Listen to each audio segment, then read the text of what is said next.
back to the show. This is The Law Show on CL 650. Help, I need somebody. Help, not just anybody. Help, you know I need someone. And welcome back to The Law Show on CL 650. Joe Murphy at MurphyBattista and Joe Battista at MurphyBattista joining us in studio. The two partners are in with us talking about what you deal with quite regularly in personal injury and the soft tissue claims. In the experience you've had over the many decades of people coming in with soft tissue injuries, and we talked about whiplash as maybe the laypersons, they know that term the best. Have you seen this sort of a therapy that seems to work better for some people versus others? Well, I think, Zach, the most common therapy is physiotherapy. It usually works, and it usually works very well. Depending on the person injured and the response to treatment, sometimes the physiotherapy leads into a personal trainer. Mm-hmm. Women are more vulnerable to a neck injury than men because their necks aren't as strong usually as men. If a soft tissue injury is very slow to recover, you can have people who develop emotional problems. They get depressed and anxious because they can't get back to their normal lifestyle. And there's some of them that are left with chronic pain. And you can have chronic pain, and you can have something called a chronic pain syndrome, which is different, which has a big psychiatric factor in it, but it all flows from the initial injury. So there's so many variables. There's no two clients are exactly the same.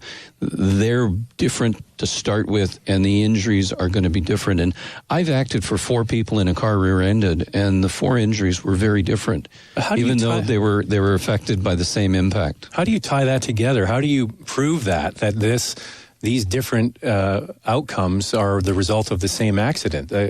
What's the process? By making sure the client gets the best therapy, seeing a physiotherapist, a massage therapist, sometimes chiropractic. There are specialists, medical specialists, the rheumatologists, who practice in that area. There's a doctor called a physiatrist, a physical medicine and rehabilitation specialist. They specialize in dealing with chronic ongoing problems. And sometimes you turn to the psychiatrist to say, can you help us understand why this person is having these problems? And I'll give you an example, Zach. Years ago, I acted for a young woman who was a social worker, and she had a job that was really difficult, dealing with awful situations every day. She was in an accident, and she couldn't work for a period of time and went back to work. And when I sit down and really spoke to her and got into this, she told me she nearly had a nervous breakdown. And what happened is, before her accident, she would have these terrible situations to deal with every day, but she'd run every night, and that sort of washed away all these tragedies she dealt with. Separate work and her family. And it sort of, flushed it out. When she went back to work after this car accident, she couldn't run. And all this tragedy she dealt with every day built up, and she said, I nearly had a nervous breakdown. So I sent her to a psychiatrist and said to him, can you look at this and tell me what you think? And his report confirmed what she had said, which was sort of an indirect consequence of the neck injury. But neck injuries affect everyone differently, but the effect is not just physical. It's not just the neck. It can be other parts of the body. It can be a variety of things. Family situation is important. You get a woman who's sort of the foundation of a family, and she's there to do everything, take care of everyone. And when she can't, that changes all sorts of dynamics within the family. Mm-hmm. So you have to look at the big picture, and it involves oftentimes sitting down with the client or sitting down with their family and saying, let's talk about what changed after this accident.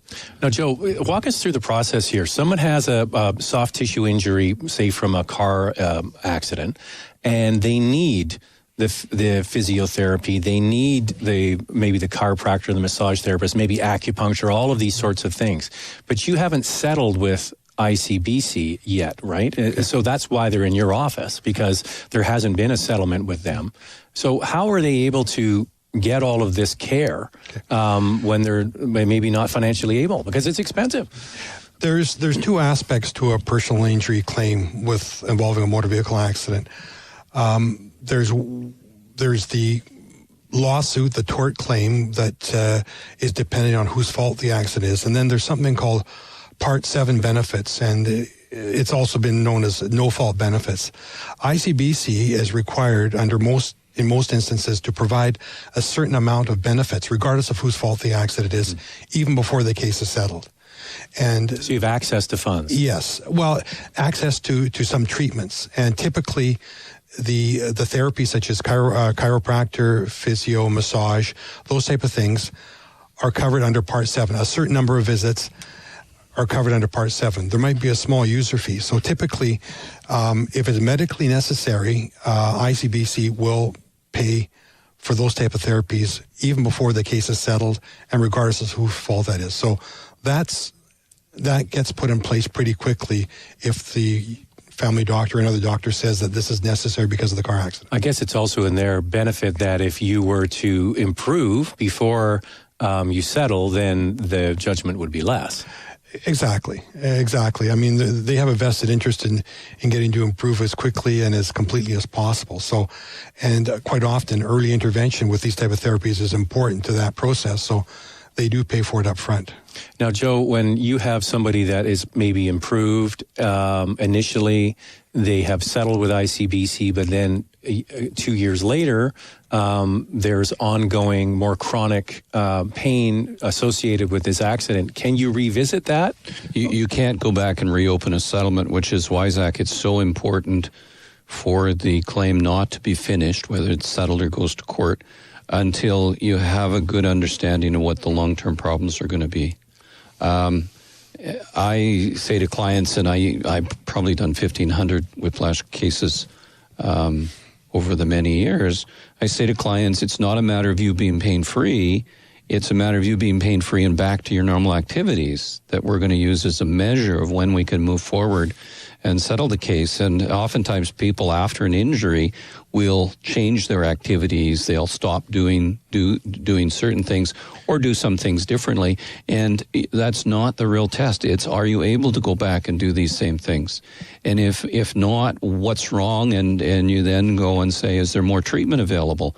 So you don't want any surprises after you finish a case. You don't want to find out the client's got ongoing problems when you didn't understand that was a risk or a reality.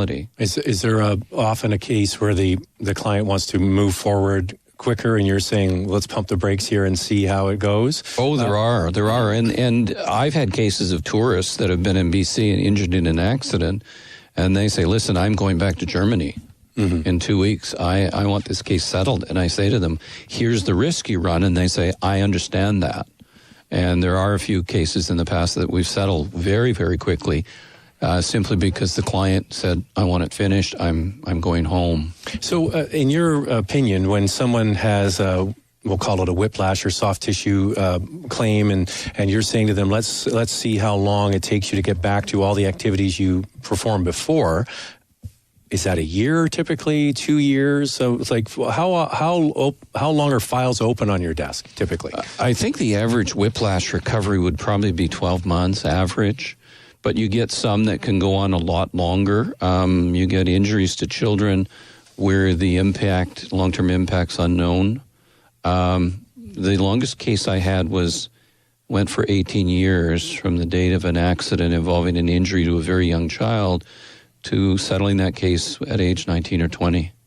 And that was a brain injury, and we just didn't know, at least I didn't know, what the long-term impact would be. And it wasn't until we got to that point, age 19 or 20, that the long-term impact became obvious, and it was significant.